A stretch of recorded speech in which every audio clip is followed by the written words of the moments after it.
मुख्यमंत्री विष्णुदेव साय ने बीजापुर जिले के उसूर क्षेत्र में नक्सल विरोधी अभियान के दौरान अदम्य साहस का परिचय देने वाले शहीद सीआरपीएफ कोबरा बटालियन के कांस्टेबल सोलंकी मेहुल भाई नंदलाल को भावभीनी श्रद्धांजलि अर्पित की। मुख्यमंत्री ने पार्थिव शरीर को कंधा देकर उनके गृह राज्य रवाना होने से पूर्व अंतिम विदाई दी। मुख्यमंत्री आज माना स्थित चौथी वाहिनी छत्तीसगढ़ सशस्त्र बल परिसर पहुंचे और शहीद के पार्थिव शरीर पर पुष्प चक्र अर्पित कर 22 मई को बीजापुर के उसूर क्षेत्र में गुजरात के रहने वाले श्री मेहुल भाई नंदलाल सोलंकी माओवादियों के साथ मुकाबला करते हुए वीरगति को प्राप्त हुए। उन्होंने अपना अदम्य साहस का परिचय दिया। हम उनके शहादत को नमन करते हैं और प्रभु से प्रार्थना है कि उनकी आत्मा को शांति प्रदान करें और उनके शोक संतप्त परिवार को इस गहन शोक को सहने की शक्ति प्रदान करें। सोलंकी मेहुल भाई नंदलाल जी का शहादत व्यर्थ नहीं जाएगा। उन्होंने राष्ट्र सेवा में अपना बलिदानी दी है। जरूर छत्तीसगढ़ के बस्तर क्षेत्र में शांति स्थापित होकर रहेगी। आज हम लोगों ने यहाँ पर आकर हमारे गृह मंत्री विधायकगण और सभी उनको श्रद्धांजलि दिए हैं, कंधा भी दिए हैं। रायपुर में स्प्रे-शाला परिसर की बैडमिंटन अकेडमी में खेलने के बाद युवक हिमांशु श्रीवास्तव की संदिग्ध मौत हुई। वह भिलाई सेक्टर 4 के निवासी थे और खुशी इंक्लेव अमलीडीह में रहते थे। हिमांशु शंकरनगर की एक प्राइवेट कंपनी में मैनेजर थे और रायपुर में अपनी पत्नी के साथ रह रहे थे। कोतवाली पुलिस ने मामला दर्ज कर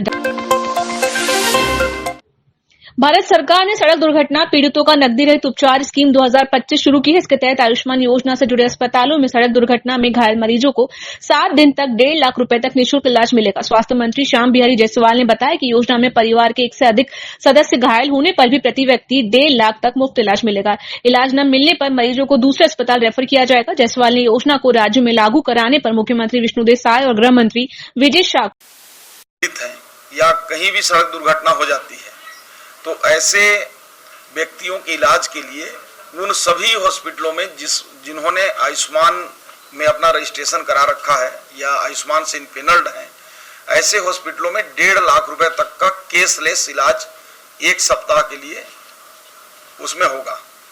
यदि किसी परिवार में भगवान न करे कि ऐसा कुछ हो, लेकिन कभी मान लीजिए 3 लोग एक ही परिवार के हैं, दुर्घटना हो गई, तो ऐसे सभी को 1.5 लाख रुपए तक के इलाज की पात्रता होगी। मतलब 3 है तो 4.5 लाख रुपए सेपरेट प्रति व्यक्ति 1.5 लाख रुपए। और मान लीजिए कि किसी हॉस्पिटल में मान लीजिए कि हड्डी टूट गया और हड्डी के उसके पास स्पेशलिस्ट या कोई तकनीकी दृष्टि से वहां उपलब्धता नहीं है, तो हॉस्पिटल की जिम्मेदारी होगी, वो पोर्टल में एंट्री करेगा, वो तुरंत रिफर करेगा दूसरे ऐसे हॉस्पिटल में जहां उसके विशेषज्ञ होंगे। इस प्रकार से इस योजना का एक व्यापक लाभ मिलेगा और जो एक्सीडेंट के बाद जो स्थिति बनती थी कि किस हॉस्पिटल में ले जाएं, कहां ले जाएं, क्या करें, कैसे करें, पैसे कहां से लाएं, तो सारी स्थिति परिस्थिति को समाप्त करते हुए भारत सरकार ने इस योजना के माध्यम से 1.5 लाख रुपए तक का केसलेस इलाज हेतु दिशा योजना को प्रारंभ कर दिया है। और आज से हम लोग छत्तीसगढ़ में सभी हॉस्पिटल्स को, सभी सीएमएचओस को इसके लिए पत्र भी हमने जारी कर दिया है। और इसके लिए क्रियान्वयन के लिए, बेहतर क्रियान्वयन के लिए, चूंकि सड़क दुर्घटना जो मामला है उसमें पुलिस भी है, पीडब्ल्यूडी भी है, हमारे हेल्थ भी है, तो इन सारे अधिकारियों की आज एक बैठक भी होगी और ताकि इसको आम जनता तक कैसे प्रचार प्रसार करके पहुंचा भी सकें, लोगों की इस योजना को बता सकें और इस योजना को और कारगर ढंग से कैसे लाभ दे सकते हैं, उसके लिए भी आज बैठक है। साथ ही साथ जो ट्रामा और पॉली ट्रामा हमारे सेंटर्स हैं, इनको भी भविष्य में हम किस प्रकार से जोड़ सकते हैं, उसके लिए भी हम उस दिशा में बढ़ रहे हैं। इस योजना के लागू हो जाने से प्रदेश के उन हजारों लोगों को इसका लाभ मिलेगा जो एक्सीडेंट के बाद इलाज नहीं करा पाते हैं। और इसके लिए मैं माननीय प्रधानमंत्री जी का, माननीय केंद्रीय गृह मंत्री जी का, केंद्रीय स्वास्थ्य मंत्री जी का, हमारे माननीय मुख्यमंत्री जी का और माननीय गृह मंत्री विजय शर्मा जी का भी धन्यवाद करता हूं कि एक बड़ी योजना प्रदेश के लोगों के लिए सरकार ने दिया है। योजना तो अच्छी। पूर्व मुख्यमंत्री भूपेश बघेल ने किसानों के मुद्दे पर प्रेस कॉन्फ्रेंस की। उन्होंने कहा कि छत्तीसगढ़ कृषि प्रधान राज्य है, लेकिन किसान परेशान है। रबी फसल का लाभ नहीं मिल रहा, धान बाजार में है लेकिन सही कीमत नहीं मिल रही। किसानों को खाद और बीज की कमी है, न डीएपी न यूरिया मिल पा रहा है, इसके बदले दूसरा खाद दिया जा रहा है, जिससे किसानों की। छत्तीसगढ़ किसानों का प्रदेश है और किसानों की हालत बेहद नाजुक और बेहद खराब है। एक तरफ गर्मी फसल की धान की कीमत नहीं मिल रही है, बेमौसम बारिश के कारण से फसल जहां बर्बाद हुई है, ओले भी गिरे, बारिश भी हुई, उससे काफ़ी नुकसान सहना पड़ा। वहीं विष्णुदेव साय सरकार ने बिजली और समय में पानी उपलब्ध, नहरों से पानी उपलब्ध नहीं कराने के कारण से फसल वैसे भी खराब थी और ऊपर से ओले बरसात ने और ख़राब कर दिया। न केवल धान की फसल बल्कि चाहे वो फल सब्जी की जो खेती कर रहे हैं उनको भी बड़ा नुकसान हुआ है, लेकिन सरकार की तरफ से कोई मुआवजा या कोई सर्वे नहीं कराया गया है। और उस पर दुर्भाग्यजनक बात यह है कि गर्मी फसल खरीदी के लिए मंडी बंद है, कोई खरीदी नहीं हो रही है। राइस मिल से सीधे खरीदी की जा रही है और राइस मिलर तो अब तो उनके हाथ में, दोनों हाथ में लड्डू है और सर कढ़ाई में है। उनकी स्थिति ये है कि सरकार की तरफ से दबाव है कि आपको जो खरीफ फसल को जो धान खरीदे थे उसे खरीदना है। एक तरफ दबाव ये, दूसरे तरफ किसानों के धान भी अब बाजार में आ चुका है। पिछले समय समर्थन मूल्य से अधिक की कीमत में किसान धान बेचे थे, 2300-2400 तक के गया था, लेकिन इस साल किसान 1400-1500 रुपये क्विंटल में धान बेचने के लिए बाध्य है। ये विष्णुदेव साय सरकार के अदूरदर्शिता के कारण से ये हुआ है।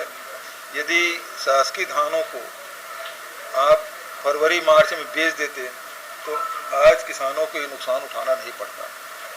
दूसरी तरफ अभी अब बरसाती फसल की तैयारी कर रहा है किसान, लेकिन किसान जा रहे हैं सोसाइटियों में, पता कर रहे हैं, क्योंकि बारिश आने वाली है और उसके पहले सभी किसान खाद बीज की व्यवस्था कर लेते हैं। लेकिन दुर्भाग्यजनक स्थिति है कि सरकार के सोसाइटियों में अभी कोई खाद नहीं है, न डीएपी मिल रहा है न यूरिया मिल रहा है। यूरिया का काम तो अभी नहीं, लेकिन डीएपी किसानों को बहुत ज़रूरी, लेकिन किसी सोसाइटी में एक बोरा भी डीएपी नहीं है। सरकार रेक की व्यवस्था नहीं की है, खाद लाने की व्यवस्था नहीं की है। ऐसे में किसानों के सामने बहुत ही विकट समस्या है और उसे दूसरे कोई खाद लेने के लिए बाध्य करना है। अभी भारतीय जनता पार्टी के अनुषंगिक संगठन भारतीय किसान संघ के द्वारा कवर्धा में प्रदर्शन किया गया और नकली खाद बेचे जाने की शिकायत की गई। तो अब तो स्थिति ये है, किसान अब भारतीय जनता पार्टी से जुड़े हुए संगठन भी आंदोलन करने के लिए बात है। लेकिन ये केवल घड़ियाली आंसू है। सरकार उनकी है तो उसे सरकार पर दबाव डालना चाहिए, न कि इस प्रकार से प्रदर्शन करना चाहिए। दूसरी महत्वपूर्ण बात यह है कि अभी कवर्धा में गन्ना उत्पादक किसानों को धान मतलब उसकी गन्ने की कीमत भी नहीं मिल पाया, अभी तक भुगतान नहीं हुआ है। पिछले वर्षों में 4 महीने तक की गन्ना खरीदी होती थी, इस साल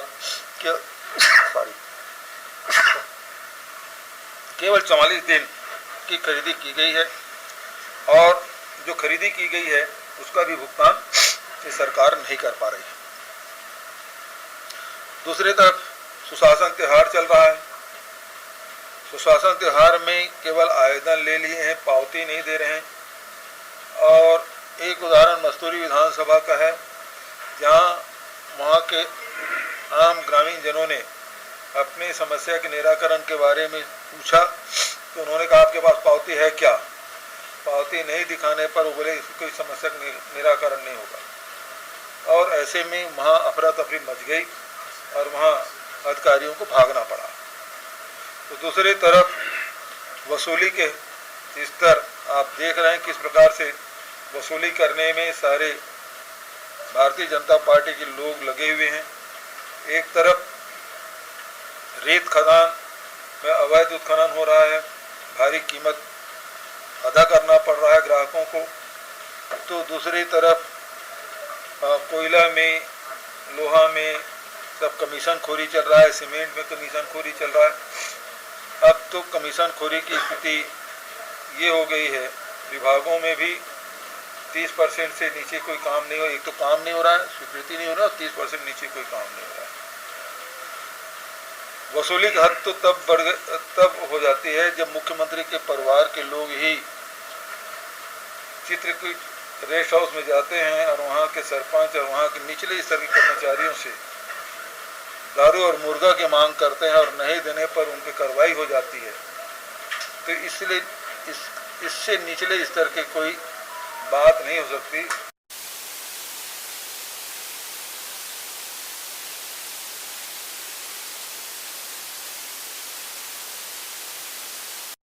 डराए, धमकाए और उस पर कार्रवाई करे।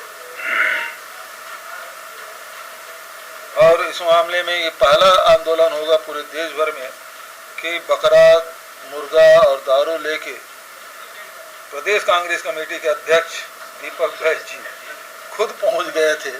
लो भाई, हम लोग ये बकरा लाए हैं, मुर्गा लाए हैं, दारू लाए हैं, देसी दारू बोतल लेके गए थे और एसडीएम को भेंट करने गए थे ताकि उसके बेटी दामाद तक पहुंचाया जा सके। मैं नहीं समझता कि किसी प्रदेश के मुख्यमंत्री के परिवार के इस प्रकार से कृत्य कोई सामने आया है। तो ये बहुत ही लज्जाजनक है और ये छत्तीसगढ़ को बदनाम करने वाला है। इस पे मुख्यमंत्री, क्योंकि सीधा मुख्यमंत्री की बेटी और दामाद से जुड़ा मामला है, इसलिए मुख्यमंत्री को सामने आना चाहिए, बात रखनी चाहिए। अभी कल ही प्रेस कॉन्फ्रेंस करके छत्तीसगढ़ के नारायणपुर में अबूझमाड़ में नक्सल विरोधी अभियान में शामिल जवानों का मुख्यमंत्री विष्णुदेव साय ने बॉक्सिंग कैंप में सम्मान किया। उन्होंने जवानों से मुलाकात कर साहस की सराहना की।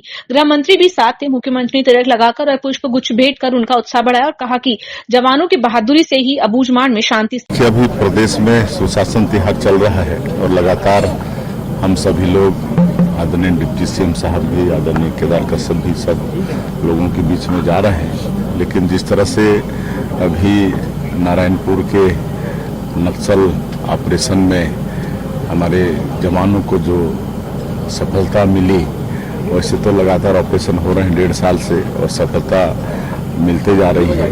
लेकिन अभी की जो सफलता, ये अभूतपूर्व सफलता, तो हम लोगों से रहा नहीं गया और हम लोग आज स्वराज तिहार के माध्यम से यहाँ पर आए हैं बासिंग की सुरक्षा केंद्र में और यहाँ पर जवानों से मिले हैं और उनकी जो ऑपरेशन में जो उनका अनुभव वो सब भी उनका सुने हैं। बड़ा रोमांचक रहा है और इस सफलता के लिए सभी जवानों को बहुत बहुत धन्यवाद देते हैं, विशेषकर हमारे छत्तीसगढ़ पुलिस के और केंद्रीय जवान जो हमेशा लड़ रहे नक्सलवाद से, उनको सलाम करते हैं।